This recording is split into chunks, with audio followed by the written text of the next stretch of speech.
মৰমৰ ছাত্ৰ ছাত্ৰীসকল পুনৰ তোমালোকৰ আগত এডুকেশ্যনৰ যোৱা বছৰ হৈ যোৱা 2024 চনৰ যিখন কুৱেশ্যন পেপাৰ সেই কুৱেশ্যন পেপাৰৰ উত্তৰখিনি তোমালোকৰ মাজত দাঙি ধৰিছোঁ।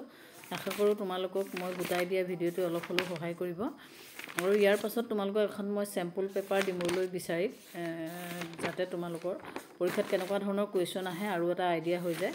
যিহেতু অলৰেডি তোমালোকৰ 22, 23, 24 পেপাৰকেইখন তোমালোকে কমপ্লিটলি চালেও তোমালোকৰ পুৰা আইডিয়া হ'ব। যেহেতু পেপাৰ মডেলটো তোমালোকৰ চেঞ্জ হোৱা নাই, একেটা মডেলতে আছে। যিহেতু তোমালোকৰ 1 নম্বৰীয়া 12টা কুৱেশ্যন আহিব আৰু 2 নম্বৰীয়া তোমালোকৰ 12টা কুৱেশ্যন আহিব আৰু 4 নম্বৰৰ 10টা কুৱেশ্যন আহিব আৰু 6 নম্বৰৰ 4টা কুৱেশ্যন আহিব। এইটো মডেলতে তোমালোকৰ পেপাৰখন কটা হয়, গতিকে সেইটো মডেলতে তোমালোকে পঢ়িবা।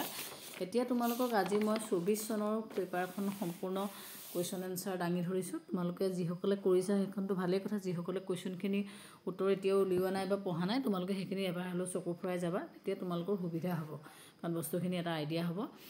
এতিয়া তোমালোকে চোৱা 24 চনতো তেনেকৈ 1 নম্বৰীয়া তোমালোকৰ কিমানটা আহিছে, 12টা কুৱেশ্যন আহিছে।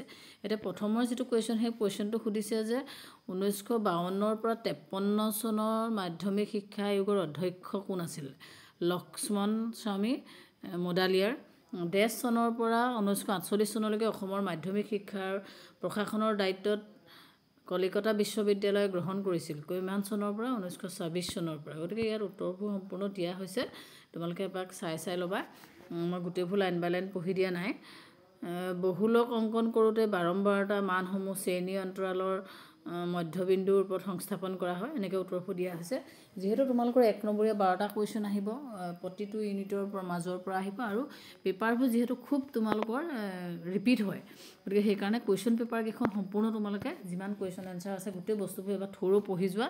তাৰ এটাও কুৱেশ্যন এনচাৰ তোমালোকে এৰি নাযাবা, কাৰণ ইয়াৰ ভিতৰত বহুতখিনি কুৱেশ্যন এনচাৰ তোমালোকৰ কমন পৰি যাব।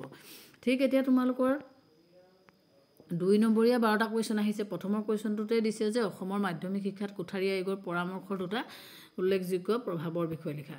ইয়াত তোমালোকক ধুনীয়াকৈ দিয়া হৈছে যে উচ্চতৰ মাধ্যমিক শিক্ষাৰ পুনৰ গঠনৰ সম্পৰ্কত কোঠাৰী আয়োগে আগবঢ়োৱা পৰামৰ্শসমূহ হ'ল: পূৰ্বে 9ম শ্ৰেণীত শিক্ষা শাখাকৰণ কৰা কাৰ্য পৰিহাৰ কৰিব লাগে আৰু 10ম শ্ৰেণীলৈকে পাঠ্যক্ৰম বিশেষীকৰণ কৰিব নালাগে।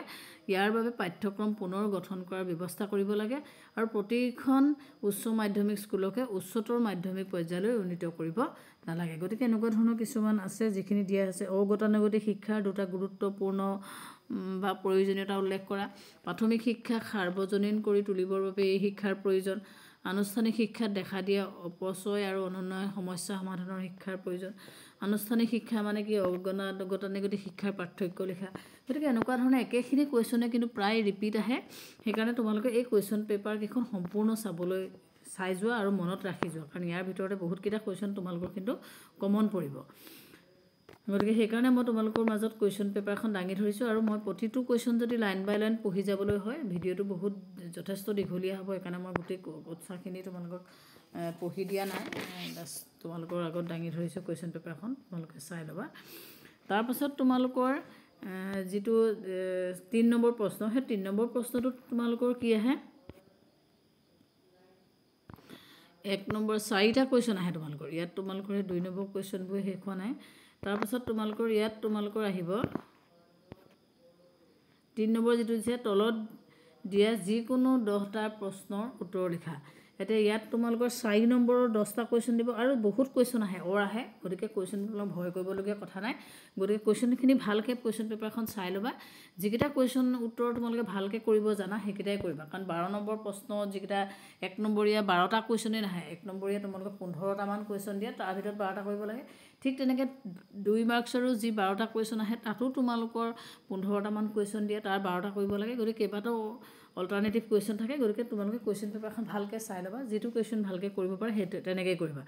ঠিক তেনেকৈ 10টা তোমালোকৰ 4 নম্বৰৰ যিকেইটা কুৱেশ্যন দিছে সেইকেইটাও তোমালোকৰ অকল মানে তোমালোকৰ 10টা কুৱেশ্যনেই নাহে, তাতোতকৈ বেছি আহে। গতিকে যিকেইটা ভালকৈ কৰিব পাৰা খালি সেইকেইটা অকণমান তোমালোকে কুৱেশ্যনখিনি বেছি দীঘলকৈ অকণমান লিখিবা। সেইকাৰণে যেনেকৈ দিয়া হৈছে মই তেনেকৈ সেইখিনি কুৱেশ্যন পেপাৰখিনি তোমালোকৰ মাজত দাঙি ধৰিছোঁ, সেইখিনি তোমালোকে চাই ল'বা।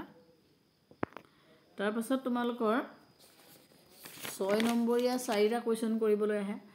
6 নম্বৰ যিহেতু তোমালোকৰ 4টা কুৱেশ্যন কৰিবলৈ আহে আৰু সেইকেইটা অকণমান দীঘলীয়া হয়।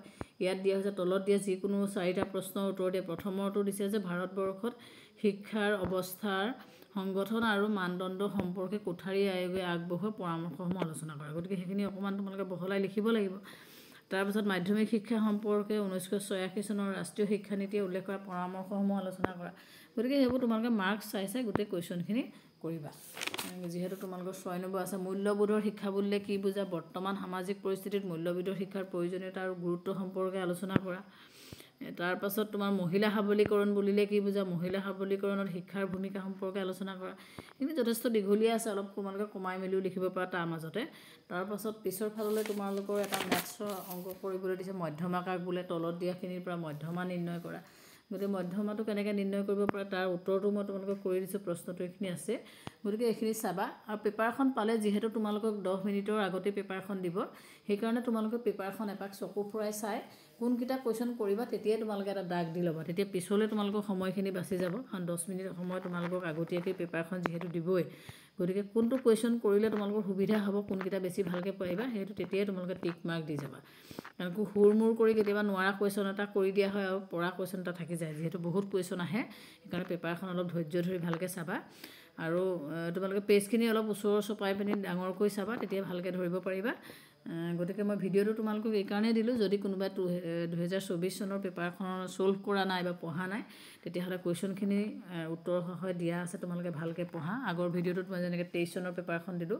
গতিকে ইয়াৰ পাছত মই এখন চেম্পুল পেপাৰ দিবলৈ চেষ্টা কৰিম। গতিকে চেম্পুল পেপাৰখনো চাবা আৰু ভালকৈ পঢ়া শুনা কৰা, আৰু আশা কৰোঁ সকলোৰে ৰিজাল্ট ভাল হওক। ধন্যবাদ।